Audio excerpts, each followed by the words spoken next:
Olá, agradecemos a oportunidade de participar dessa edição virtual desse congresso internacional, que é patrocinado pela Associação Brasileira de Educação à Distância. Nosso assunto é o uso do storytelling na pós-graduação em gerenciamento de projetos, um curso oferecido na modalidade à distância, né? Em minha companhia estão a Adriana Clementino, né, especialista em design instrucional, e nosso querido Alonso Soller, da TUM Educação Digital, que daqui a pouquinho vai falar um pouquinho mais com a gente também. Bom, Alonso. obrigado. Passa a palavra aí, Abranches. O arcabouço conceitual aqui da nossa pesquisa, isso aqui eu fui um professor autor convidado pelo Abranches para dar esse curso, o Abranches já falará mais.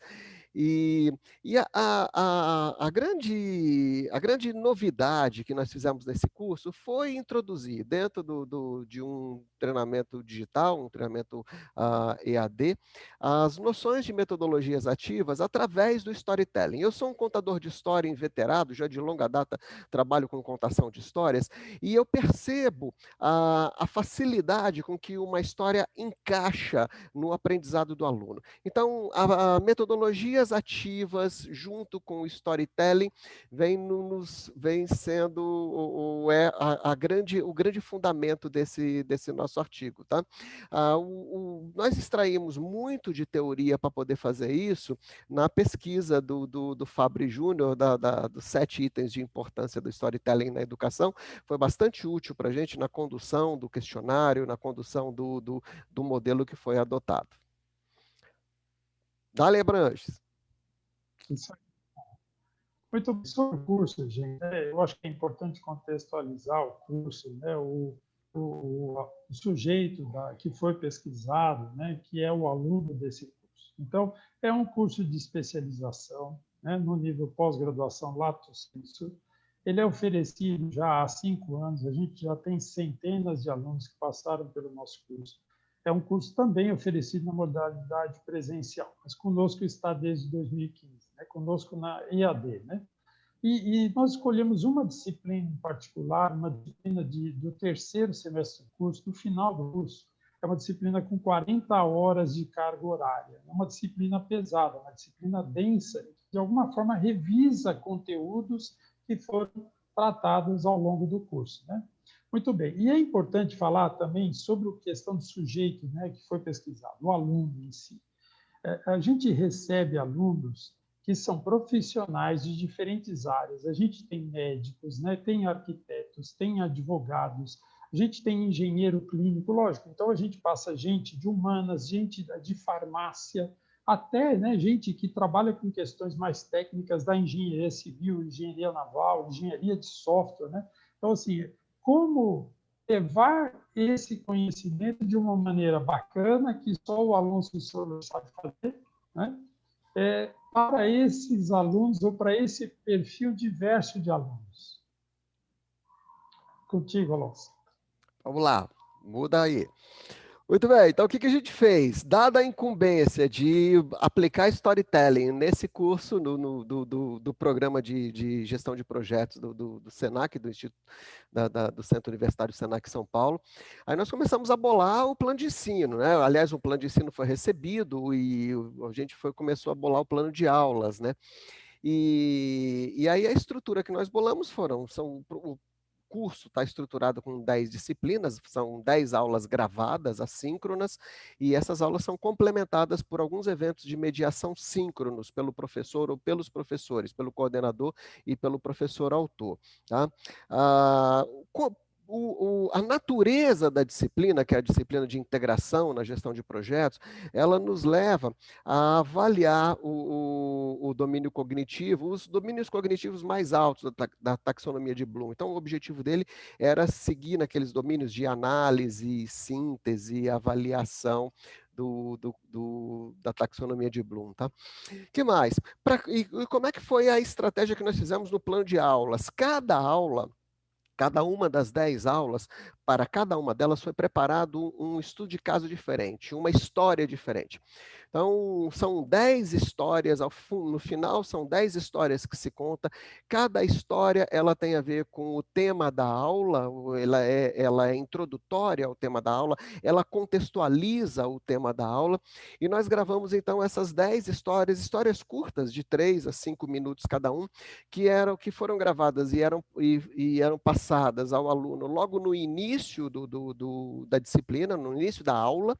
O aluno recebia aquela história, contextualizava a situação, e aí então o professor passava, eu passei algumas questões, esses alunos discutem algumas questões a respeito da história, eles analisam a história antes de qualquer aprofundamento, antes de qualquer intervenção didática do professor. A partir desse momento em que o tema da aula está contextualizado pela história, aí a gente começa a dar aula, e a aula começa, uma aula gravada normal, que deve ter algo em torno de uns 40 minutos, 20, 40 minutos cada uma delas, e aí o aluno vai sendo incorporado da informação conceitual daquele caso que lhe foi apresentado logo no início. Tá? E já a gente fala a respeito dos resultados disso. Palavra tua, Branches. Obrigado, Alonso. É uma pena que a gente não tem, nesse momento aqui, a Adriana conosco. Mas vamos, até para beneficiar, né, a nossa audiência, que possa, né, se servir dessa apresentação, dos comentários adicionais da Adriana Clementina. A gente vai ver se a gente consegue mais alguma coisinha aí, gente, né? E sobre a metodologia utilizada para a pesquisa, né, para abordar o sujeito da pesquisa, nosso aluno, a gente estruturou um questionário, né, apoiado aí na plataforma do Google Docs, foi um formulário do Google Docs, e a gente estruturou em 13 perguntas, né? 10 delas fechadas, mas também com espaço para comentários, para receber os comentários desses alunos. E a gente percebe o quão enriquecedor não se tornam, né, os comentários para o resultado, né, para a avaliação dos resultados alcançados, né? Foi bem bacana, né? Então, assim, lógico, haveria muitas formas de fazer, mas a gente procurou fazer isso aí, as perguntas sempre, né, seguindo uma escala de 5 níveis, para que ele pudesse pontuar a sua proximidade em relação àquilo que era perguntado, né? Contigo, Alonso, falando do primeiro resultado aí na questão 1, né? Eu vou ler a questão aqui para nós. Legal. E a narrativa utilizada em cada uma das aulas da disciplina ECE prendeu a sua atenção a ponto de estimular a dedicar mais tempo aos estudos, né? Até tem um corte aqui na questão da pergunta, mas a gente quer assim, ó, essa questão, a apresentação, a forma da aula, como ficou, ela prendeu você mais tempo se você comparar em relação às demais disciplinas do curso? Contigo, Alonso. Legal. E aí o que a gente vê é que a gente tem aí quase 54% de concordo totalmente, concordo parcialmente. Se a gente somar os concordos, tá certo? A gente está com 90% de concordância.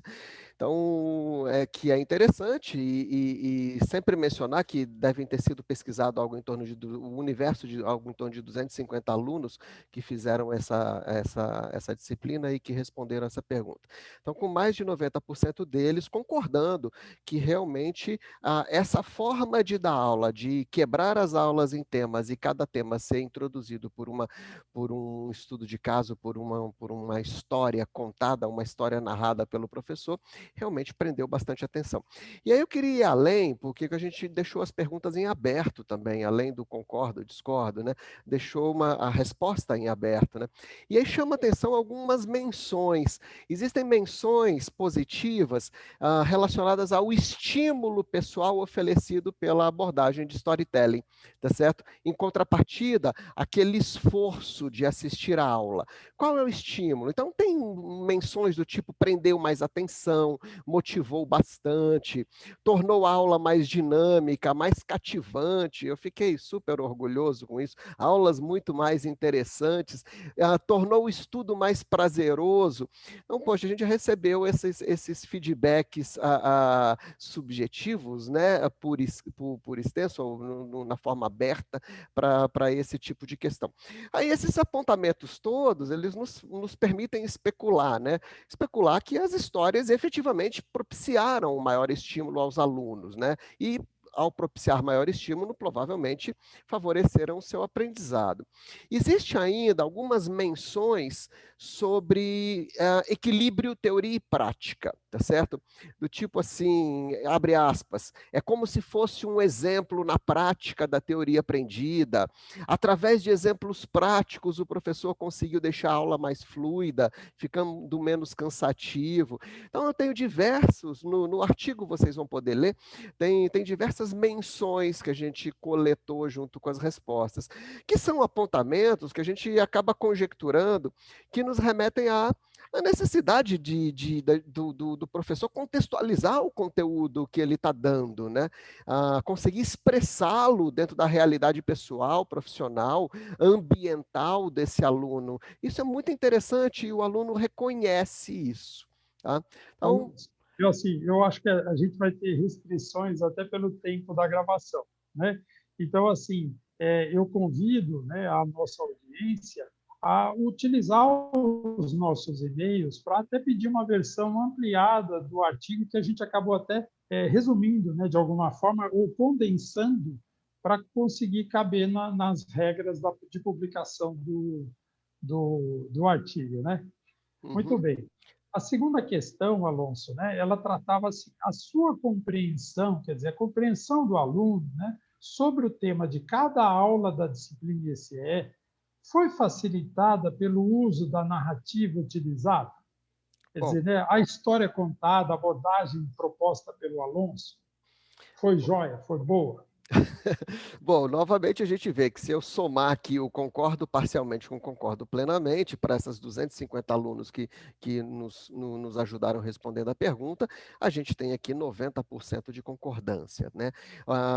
O que nos mostra que efetivamente a abordagem dada pelas histórias facilitou bastante, né, a compreensão daquilo que viria depois, ou seja, a gente abre o caminho, a gente abre a cabeça, a gente coloca o aluno dentro de um contexto que depois ele está motivado para aquele contexto, fica muito mais simples você introduzir os conceitos, tá?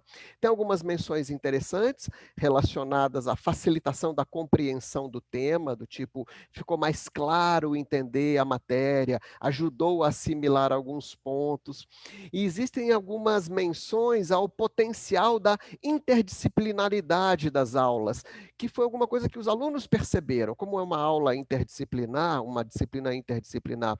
Então, tem algumas frases do tipo, com uma visão geral de todas as etapas do processo, todo o conteúdo estudado até agora fez mais sentido as lacunas existentes, fecha aspas. Eles falam, a simulação de um caso é o que mais me aproximou da realidade. Ou seja, a disciplina cumpriu, ou o storytelling dentro da disciplina cumpriu também esse papel de interdisciplinaridade que essa disciplina tem. Vamos para a pergunta 3, Abranches? Quer dar um E resultado aí, dela? Alonso, é uma coisa até que eu tenho que fazer uma parte aqui, que a gente tem todo um esforço, né, e uma padronização, uma coisa que é muito bacana em relação à criação das imagens e animações que são apresentadas apoiando a contação de história, né, apoiando o storytelling. Então, é assim, tem uma parte que é super Alonso, mas tem uma parte que não, infelizmente ou felizmente, eu não sei, em alguns casos ela tem que ser apoiada em um trabalho técnico de uma equipe especializada para esse fim. E que às vezes, eu tenho certeza disso, a gente conversou algumas vezes, né, Alonso? Assim, Uhum. atendeu, mas também em alguns momentos a gente poderia ter feito melhor, né? Então, a pergunta agora objetiva com esse contexto é: as imagens e animações apresentadas em cada aula da disciplina foram adequadas e suficientes para apoiar a narrativa oral do professor, no caso, o professor Alonso? Novamente, mais de 90% de concordância entre o concordo parcialmente e o concordo totalmente, e aí a gente aborda também todo o trabalho que o Senac de São Paulo dá ao estudo, ao desenvolvimento dessas disciplinas EAD, né? Então, tem uma equipe trabalhando comigo, não só eu faço as narrativas das histórias, mas haviam imagens, ainda não haviam dinâmicas, né? Mas algumas imagens laterais que apoiavam a contação da história, né? E os alunos efetivamente perceberam essas imagens como alguma coisa que ajudou no processo de contação, tá? Alguns comentários positivos e negativos, né? As ilustrações e gráficos e imagens tornam o aprendizado muito mais fácil, menos cansativo, tá certo? Por outro lado, tem alguém, pô, as animações não prenderam a minha atenção além da história em si. A aprendizagem que a gente tirou disso e depois a gente aplicou num curso seguinte, que já está rodando também e vai ser fruto de uma próxima abordagem nossa aqui no Congresso, num próximo Congresso, é que a gente começou a ver que essas citações, essas ênfases laterais que aparecem durante a narrativa do professor, da história, ela tem que ser inserida de uma forma equilibrada, em quantidade, em tamanho, em cores, o próprio movimento. O movimento não pode competir contra a fala do professor ou contra a própria narrativa, contra a própria história, tá? Mas o que a gente viu de maneira geral é que elas foram de alguma maneira equilibradas e elas contribuíram para o entendimento da história que estava sendo narrada. E aí, Legal, Abranches? né, Alonso? Eu acho que agora a gente tem aí considerações finais, né, que eu acho que é uma coisa que a gente pode falar junto.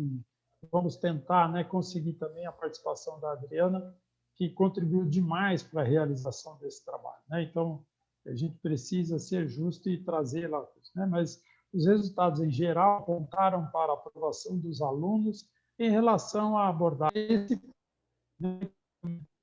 público diverso. E também revelador dessa conclusão, vou deixar para que o Alonso comente, ele tem mais algumas coisinhas para comentar. Comenta sobre essa revelação da conclusão, Alonso. Vamos lá, para fechar Eu com acho que chave de ouro. essa é um fechamento com chave de ouro do aluno, né? Mas antes do aluno, eu quero também expressar aqui minha satisfação, ou seja, você se dedica a um curso que nem esse, você se dedica a criar histórias que tenham um pé dentro da disciplina, dentro do conceito, e que favoreçam esse aprendizado. Essa história tem personagens, você cria personagens. Então, é todo um processo criativo, é um processo de criação que o professor faz, e quando o professor vê o resultado, e quando ele vê resultados de pesquisa como esse, que efetivamente o aluno acha que gostou e que favoreceu o seu aprendizado, então eu queria só manifestar a minha satisfação pessoal, né, Abranches? Aliás, você como coordenador também, eu divido isso com você, a gente fez muito juntos esse trabalho, então é uma satisfação enorme de ser professor, né? Você volta a falar, pô, realmente eu estou na carreira que me dá prazer, que me dá orgulho e que me dá satisfação, tá? E aí a É gente fez uma. velho, mas já falava, né, que faça uma coisa que você goste, né, e você não vai trabalhar um dia sequer da sua vida. Então, você vai brincar o tempo inteiro, né? Eu acho que isso foi muito gostoso, e a gente trouxe essa frase para fechar com chave de ouro aí, que é a frase de um aluno que ele fala: acredito que esse é o caminho a ser percorrido pelo processo de aprendizagem EAD. Ou seja, um aluno submetido a diversas disciplinas dentro do processo EAD, dentro de um curso, aí ele olha para essa disciplina e ele fala: poxa, eu acho que esse aqui é um bom caminho. Então, a gente está mostrando alguns caminhos, ou seguindo nesse caminho, e tentando inovar e tentando trazer coisas novas. Tem outras coisas boas que vêm por aí, né, Abranches? Junto, já fizemos mais uma disciplina, estou fazendo mais outra, então acho que tem coisas mais interessantes que a gente vai num processo evolutivo e crescente de aprendizagem. E, quiçá, Com a certeza. gente, Alonso, para a gente fechar, entre nisso. vamos entrar. Você gostaria de falar, em especial, de alguma obra sua em particular? Eu gosto muito daquela obra, né, que fala sobre o tema técnico, né, de gerenciamento de projetos. mas o título é Gerenciamento de Projetos em Tirinhas, né? Então, é como se você tivesse aquela tirinha com charges do jornal e tal, e comentada por 4 convidados em cada situação. Mas se você quisesse falar de alguma obra sua, algo mais recente, inclusive, fique à vontade. Eu criei uma personagem que representa um gerente de projeto, e essa personagem vem trabalhando já, eu venho trabalhando com esse personagem desde 2007, chama-se Rosalina, a gerente de projetos. Ela já está com 3 livros publicados, ela tem mais de 200 tirinhas publicadas, os colegas professores trabalham com ela, então eu uso Rosalina como uma metáfora para trazer os casos que acontecem realmente dentro do ambiente de gestão de projetos. E por isso essa criação de histórias, eu acho que para mim é muito fácil criar histórias, porque eu estou na lida com essa criação e com essa contação de histórias através de metáforas já há algum tempo. Então fica a dica para quem gostar, Rosalina e a gerente de projetos. Ela está no YouTube, ela está no Facebook, ela está no, no, no, ah, nas redes sociais por aí. Muito Obrigado, bem. Abranches, pelo espacinho para fazer a propaganda. Pelo privilégio de nos acompanhar, né, nesse desafio aí que vemos pelos resultados que foi brilhantemente superado, né? Agora fica a nossa audiência, ao nosso leitor do artigo e futuro até, né, que converse com a gente por e-mail, do jeito que achar melhor, para esclarecer qualquer coisa que seja necessária, né? Fica aqui meu abraço, né, a todos, à organização do evento, a você em especial, Alonso, e a nossa querida Adriana A Clementina. Adriana, que nossa colega aqui. Então tá bom. Um abraço a todos. Até Tá certo. logo.